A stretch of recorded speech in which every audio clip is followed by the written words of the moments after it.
করে বলছি, তার সাপে কামড়াবে না, 100% শিওর।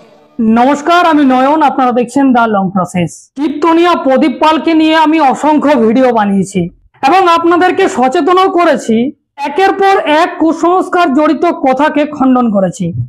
কিন্তু আজকে মন থেকে বলছি, প্রদীপ বাবুর কাছে আমি ক্ষমা প্রার্থী। প্রদীপ বাবু আমাকে ক্ষমা করে দেবেন। কেন জানেন?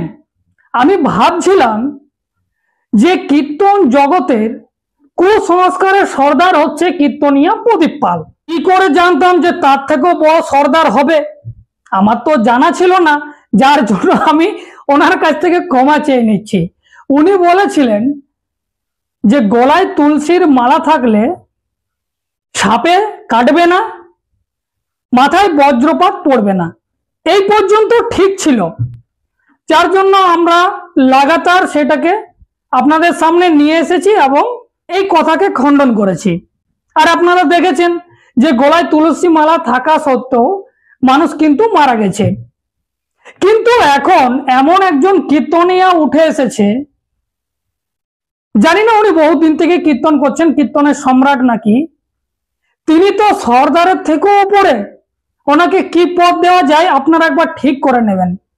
আপনারা প্রথমে শুনুন, উনি কিন্তু গ্যারান্টি দিচ্ছে তুলসীর মালা সম্পর্কে, উনি গ্যারান্টি দিচ্ছে। শুনুন, তুলসীর মালা যদি সঠিক হয়, সঠিক তুলসীর মালা হয়, আচ্ছা, আমি রাধাপদ ঘোষ চ্যালেঞ্জ করে বলছি, তার সাপে কামড়াবে না, বজ্রপাতে মৃত্যু হবে না, 100% শিওর। কিন্তু যদি বলেন আমাদের গ্রামে ওই ভোদর বউ তো মরে গেল সাপে কামড়িয়ে, ওর গলায় তো মালা ছিল, ও মালা তুলসীর মালা ছিল না।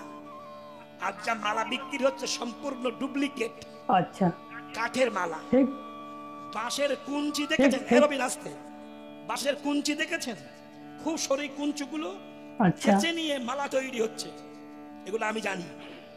তা বাঁশের কুঞ্চির যদি মালা হয় আর বাঁশ যদি পরে নিয়ে ঘুরে বেড়ান, তাহলে বাঁশের কাজ কি? সেটা সাপে কামড়াবে। আমি কি বলছি, তুলসীর মালা প্রয়োজন, তুলসী ছাড়া ভগবতের কাছে যাওয়াই যায় না। সে বলছে তুলসী। তাহলে শুনলেন, ইনি গ্যারান্টি দিয়ে বলছেন, আর উনি হচ্ছেন রাধাপদ ঘোষ। ভোদর বোটা মরে গেছে। আরে ভোদর বো কেন? আপনার গলায় যে তুলসীর মালা আছে না, আমি একটা সাপ নিয়ে যাব আর গ্যারান্টি পেপারে লিখে দেবেন, দেখবো তো ছবল মারবে, আপনাকে হসপিটালে নিয়ে যাব না।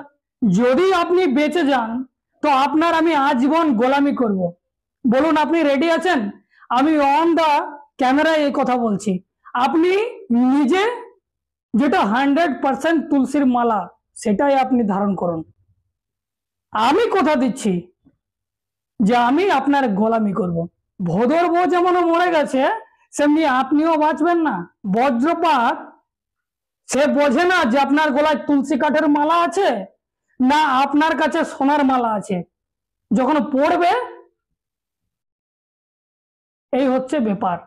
তো আপনাদেরকে হাত জোড় করে আবার অনুরোধ, এই সমস্ত যারা কীর্তনিয়া রয়েছে এদের কথা একদম বিশ্বাস করবেন না।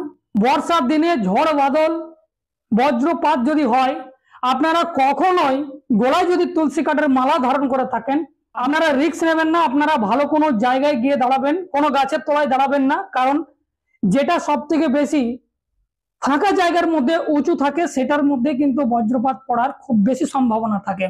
তাই আপনারা এমন একটা সতর্ক জায়গায় যাবেন যেখানে আপনাদের এই বজ্রপাতের হাত থেকে বাঁচতে পারেন।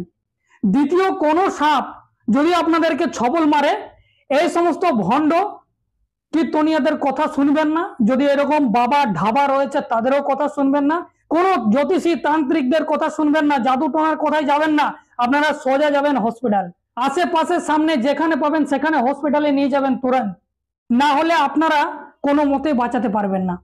তাই আপনাদেরকে বললাম যে আমি ভেবেছিলাম যে একজন কীর্তনিয়া, কীর্তন প্রদীপ পালেই শুধু এই ধরনের কথা বলে, কিন্তু ইনি গ্যারান্টি দিয়ে বলছেন। মানে কুসংস্কারের সর্দার প্রদীপ পালকে জানতাম, কিন্তু ইনি সর্দারেরও সর্দার, বড় সর্দার, যেহেতু গ্যারান্টি দিচ্ছেন।